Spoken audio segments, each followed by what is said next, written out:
दाद गया फिर वापस आ गया, खुजली ठीक हुई फिर से होने लगी, एलर्जी की दवा लेते ही आराम और कुछ दिनों बाद वापस से समस्या आ जाती है। तो आखिर स्किन डिजीज़ बार बार हो क्यों जाती है? क्या क्रीम लगाने से बीमारी दब जाती है या कोई डीपर कारण भी छुपा हो सकता है? तो आज की वीडियो में आसान भाषा में समझेंगे कि स्किन डिजीज़ बार बार क्यों हो जाती है, कौन सी गलतियाँ लोग करते हैं और क्या इसे प्रिकॉशंस लेने चाहिए ताकि लॉन्ग टर्म रिलीफ हो। नमस्कार, मैं हूं सिद्धांत ताज और आप देख रहे हैं राष्ट्रीय हेल्थ केयर। अगर आप psoriasis, eczema, fungal infection, skin allergy या बार बार होने वाले खाज खुजली से परेशान हैं तो ये वीडियो सिर्फ आपके लिए। इस वीडियो को अंत तक ज़रूर देखें क्योंकि इस वीडियो के अंत में मैं आपको बताऊंगा कौन सी ऐसी 5 बड़ी गलतियां हैं जो लोग अक्सर कर देते हैं, जिस कारण से स्किन डिजीज ठीक तो हो जाती है पर कुछ समय बाद वो दोबारा हो जाती है। अधिकतर लोग स्किन डिजीज़ को बाहरी बीमारी समझते हैं। स्किन हमारे सिर्फ ऊपर की लेयर नहीं है बल्कि अंदर में होने वाली किसी भी गड़बड़ी का मिरर होती है। कोई भी इश्यूज़ हुए वो आपका स्किन जो है बता देगा कि अंदर किसी न किसी तरह के इश्यूज़ चल रहे हैं, चाहे वो स्ट्रेस के कारण हो, हार्मोनल इम्बैलेंस के कारण हो, अनहेल्दी लाइफ स्टाइल हो या कोई भी प्रॉब्लम, कोई भी मेटाबॉलिक इश्यूज़ हो तो उससे हमें पता चल जाता है। मैं आपको एक एग्जांपल देना चाहता हूँ जो मैं खुद ये एक्सपीरियंस करता हूँ। जैसा कि आप देख रहे होंगे ये लोहे की अंगूठी मैंने पहन रखी है। तो मैं ऐसे नॉर्मली ये रस्ट फ्री रहता है, बट जैसे ही मुझे फीवर वगैरह कुछ भी कभी लग जाता है तो ये जो इसमें रस्ट आ जाता है, इसमें ब्राउनिश कोटिंग ऊपर में भी और अंदर की तरफ भी इसमें ब्राउन कोटिंग दिखने लगती है। तो इससे यही समझ में आता है कि अंदर कोई ना कोई जो मेटाबॉलिक इश्यूज़ किसी भी तरह, चाहे फीवर हो, कोल्ड हो, कोई भी इश्यूज होती है तो हमारा स्किन उससे रिएक्ट करना शुरू कर देता है और वो अपने सिम्टम्स को शो कर देता है। लेकिन लोग क्या करते हैं कि क्रीम लगा करके इसे दबा देते हैं। कुछ समय तो इससे आराम मिल जाता है, चाहे एलर्जी हो या दांत खाज खुजली या किसी भी तरह का इन्फेक्शन हो, लेकिन अंदर जो रूट कॉज होता है वो छिपा रह जाता है, वो लंबे टाइम तक ठीक नहीं हो पाता है। कुछ स्किन प्रॉब्लम्स ऐसे हैं जो बार बार लौटने की उनमें टेंडेंसी रहती है, जैसे सोराइसिस हुआ, एक्जिमा हुआ, फंगल इन्फेक्शन हुआ, स्किन रैश जो एलर्जी कारण से हो जाता है, अर्टिकेरिया हुआ, एक्ने हुआ, पिंपल्स एंड डैंड्रफ। ये सारी डिजीज में क्या होता है ना, बार बार ठीक तो हो जाता है, लगता है पेशेंट को कि ठीक हो गया, लेकिन कुछ ही समय बाद ये वापस आ जाता है, जिसके कारण से क्या होता है कि मरीज कहते हैं कि डॉक्टर साहब ठीक तो हो गया, लेकिन कुछ समय बाद ये दोबारा आ गया। दोबारा आने का मतलब ये है कि वो परमानेंटली क्योर नहीं हुआ, बस एक टेम्पररी उस डिजीज का सेपरेशन हुआ है।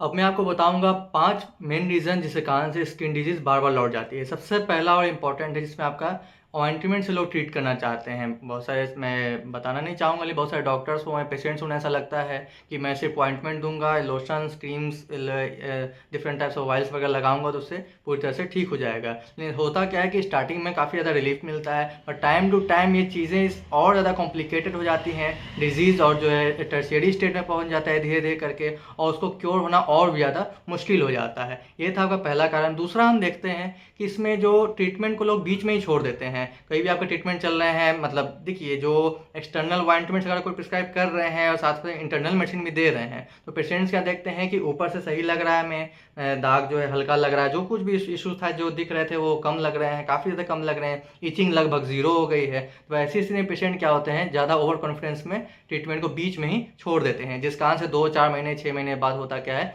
वो डिजीज रिवर्स कर जाता है। फिर हम इसमें देखते हैं कि स्पेशली फंगल इन्फेक्शन के केसेस में कि लोग हाइजीन नहीं इतना मेंटेन कर पाते हैं, टॉवेल शेयर कर देते हैं, बहुत ज़्यादा पसीने वाले कपड़े दोबारा पहन लेते हैं, टाइट शेड्यूल होने के कारण बोलते हैं कि मुझे कपड़े साफ करने समय नहीं मिलता, जो रहता है मैं उसे ही पहन लेता हूँ। उसके बाद हम देखते हैं कि हाइजीन जो होता है उसे प्रॉपर इग्नोर करते हैं कि मतलब हाँ ठीक है, चल रहा है, कोई इशू नहीं है, ठीक है। तो ये आपका हो गया तीसरा कारण। चौथा कारण आपका होता है कि हर वक्त स्ट्रेस लेते रहना, पुअर स्लीप साइकिल रखना, जंक फूड्स खाना, ज़्यादा तेल मसालेदार वाला खाना खाना, पानी कम पीना, और जो भी डाइटरी गाइडलाइंस जो डॉक्टर के द्वारा दिया जाता है उसे प्रॉपर फॉलो नहीं करते। इनफैक्ट कितने ऐसे भी रहते हैं जो डिजीज़ लगभग 90% ठीक हो जाता है, उसके बाद क्या करते हैं, जो जो परहेज़ की जो डाइट की जो गाइडलाइंस रहती है उसे धीरे धीरे करके सोचते हैं कि यार अब हो गया, ठीक हो गया, चल रहा है, बीच में करके उसे छोड़ देते हैं। तो इस कारण से क्या हो जाता है, जो ट्रीटमेंट जो है बीच में जो है रिवर्स की ओर टेंडेंसी आ जाती है। और पांचवा कारण होता है कि बहुत से लोग जो होते हैं एलर्जी प्रोन होते हैं, उनकी बॉडी जो इम्यूनिटी इतनी वीक होती है, जरा सी भी डस्ट हुई, एलर्जी हुई, फूड चेंज, कितने लोगों का जैसे मतलब जगह चेंज करने से भी, सपोज कोई अगर यूपी में है तो वो बिहार शिफ्ट हो गए, कोई बिहार में है तो तमिलनाडु शिफ्ट हो गए, मतलब कहीं भी अगर प्लेस चेंज हुआ तो उस कारण से भी स्किन जो प्रॉब्लम होती है वो दोबारा रिवर्स हो जाती है। तो ये 5 कारण थे आपके स्किन डिजीज के बार बार दोबारा होने के। अब हम बात करेंगे स्किन डिजीज़ के रिकरेंस के होम्योपैथिक पॉइंट ऑफ व्यू से।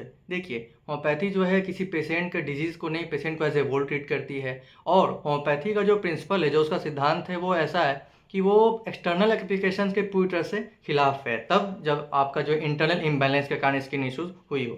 सपोज अगर एक्सटर्नल इश्यूज का मतलब मान लीजिए जल गया, कट गया, तो उसमें तो आप एक्सटर्नल एप्लीकेशन दीजिएगा ही, बट जो इंटरनल इम्बैलेंस के कारण अगर कोई इशू हो रही हो, सपोज कीजिए किसी भी तरह कोई चीज़ अगर आपको अंदर से प्रॉब्लम हो रही है और उस कारण से आपको स्किन पे वो चीज़ दिख रहा है, तो उसका बाहर से इलाज कैसे हो सकता है, आप ये चीज़ आप खुद में आप सोच करके देखिए। तो जो भी इश्यूज होते हैं, एक्जिमा हुआ, fungal infection, psoriasis, acne, pimples, dandruff, जो भी इंटरनल इश्यूज के कारण जो होते हैं, तो इनका इलाज होम्योपैथी से अंदरूनी तौर पे किया जाता है, जिससे दोबारा जो रिकरेंस, जो दोबारा होने की जो संभावना है मिनिमम हो। मैं मिनिमम इसलिए कह रहा हूँ क्योंकि 100% गारंटी आपको कोई भी पैथी नहीं देगी, चाहे वो एलोपैथी हो, होम्योपैथी, आयुर्वेदा, यूनानी, जो भी पैथी है हमारे पूरे वर्ल्ड में जो भी डेवलप्ड पैथीज हैं, वो कोई भी आपको 100% गारंटी नहीं देगी। जो मिनिमाइज करने का जो टेंडेंसी होती है, उसी पे होम्योपैथी काम करती है। तो होम्योपैथी ट्रीटमेंट में पेशेंट को ऐसे बोल लिया जाता है कि उसकी टेंडेंसी क्या है, उसका मेंटल कंडीशंस क्या है, फिजिकल क्या रिक्वायरमेंट्स उसकी क्या है, फूड हैबिट्स क्या है, स्लीप साइकिल क्या है, इन सारी चीज़ों को ध्यान में रख करके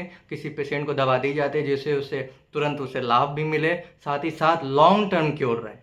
अब बताती है कि हम ऐसा क्या करें कि डिजीज़ दोबारा ना हो, स्पेशली स्किन डिजीज़।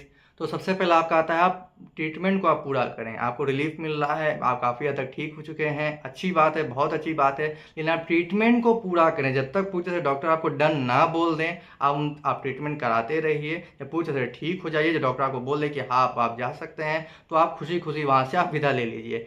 दूसरा आपका आता है, जो भी आपको डाइटरी गाइडलाइंस डॉक्टर प्रोवाइड करते हैं, उस चीज़ को आप प्रॉपरली फॉलो कीजिए। किसी भी तरह का इधर उधर 19-20 ना कीजिए। जो भी आपको परहेज से रहने के लिए कहा जाए उसे बिल्कुल कीजिए। फिर तीसरा आपका आता है कि प्रॉपर हाइजीन मेंटेन कीजिए। जो भी साफ़ सुथरे टॉवल इस्तेमाल कीजिए, टॉवल शेयर नहीं कीजिए, जहाँ तो साफ़ सुथरे कपड़े पहनिए। एलर्जी वाले एरिया जहाँ आपको अगर मान लीजिए डस्ट से किसी तरह के इश्यूज़ है, तो ट्रीटमेंट के दौरान वहाँ जगह उस टाइप की जगह जाने से आप परहेज़ कीजिए। किसी ऐसे अगर आप किसी कांड में डिस्ट्रिक्ट में रह रहे हैं जहाँ आपको स्किन इश्यूज़ ज़्यादा हो रही है, तो अगर आपसे पॉसिबल हो तो आप प्लेस को आप चेंज कर सकते हैं, अगर आपसे पॉसिबल हो तो, वरना मैं ये नहीं कर रहा हूँ कि आप प्लेस चेंज कर दिए डिजीज़ के ट्रीटमेंट के लिए। बट अगर आपको ऐसा लग रहा है कि मैं वहाँ जाके ठीक हो जाता हूँ, तो कुछ समय के लिए ट्रीटमेंट दौरान आप वहाँ रहने की मैक्सिमम टाइम आप कोशिश कीजिए। फिर चौथा हम देखते हैं कि जो भी स्टेरॉइड्स और क्रीम्स हैं ना, उन चीज़ों को पूरी तरह से आप अवॉइड कीजिए। हमेशा याद रखिएगा, कोई भी क्रीम, ऑइंटमेंट, लोशन, ऑयल आपकी डिजीज़ को अभी ठीक नहीं कर सकती है। वो शुरुआती तौर पे आपको बहुत ज़्यादा राहत देगी, लेकिन बाद में वो बिल्कुल लगेगा कि बस वो टाइम वेस्ट था, पैसों की बर्बादी थी, समय की बर्बादी थी, और इतना ही नहीं, वो चीज़ों को और ज़्यादा कॉम्प्लिकेटेड कर देता है। कई दफ़ा ये देखते हैं, बहुत ज़्यादा ऑइंटमेंट्स वगैरह लगाने से क्या होता है, डिजीज़ दब जाती है और नए डिजीज़ आ जाते हैं। कई दफ़ा ऐसा देखे हैं कि बहुत ज़्यादा ऑइंटमेंट्स, सोराइसिस के केस में मैं देखा हूँ कि ऑइंटमेंट लगाने से क्या होता है, घुटनों में दर्द शुरू हो जा रहा है, पेट में गैस बननी शुरू हुई है। आप ये सोचिए कि ऑइंटमेंट मैं लगा रहा हूँ स्किन पे और पेट की इशूज़ आ रही है, आपका घुटनों में दर्द हो रहा है, तो मतलब समझ लीजिए ये कहाँ जा रहा है। तो इस चलते इन सारी चीज़ों को आप अवॉइड कीजिए और स्लीप साइकिल को आप प्रॉपरली फॉलो कीजिए। प्रॉपर नींद लीजिए, जो आपको डॉक्टर बताते हैं 6 से 8 घंटे नींद लेना बेहद ज़रूरी है। आपको लगा कि मैं नींद से इसका क्या रिलेशन है, नींद से इसका बहुत बड़ा रिलेशन है। आज की डेट में मैक्सिमम पेशेंट्स की ये स्थिति मैं देखता हूँ कि जो बचपन में जैसे हम लोग हाजमोला की गोली लेके घूमते थे, चटपटे लोग खाने का रहता था, तो अब के डेट में क्या देख रहा हूँ मैं पेशेंट्स में, जो एडल्ट हो चुके हैं, लगभग आपका 35 साल, 40 साल, 50 साल, तो हाजमोला की गोली की जगह पे उनके जेब में हमेशा आप नींद की गोली पाइएगा। उन्हें नींद नहीं आ रही, उनके से एक ही परेशानी रहती है, मुझे नींद नहीं आ रही है। तो ये सारी चीज़ों पे आप पूरी तरह से ध्यान दीजिए, ताकि जो स्किन डिजीज़ है वो आपका दोबारा रिवर्स ना हो।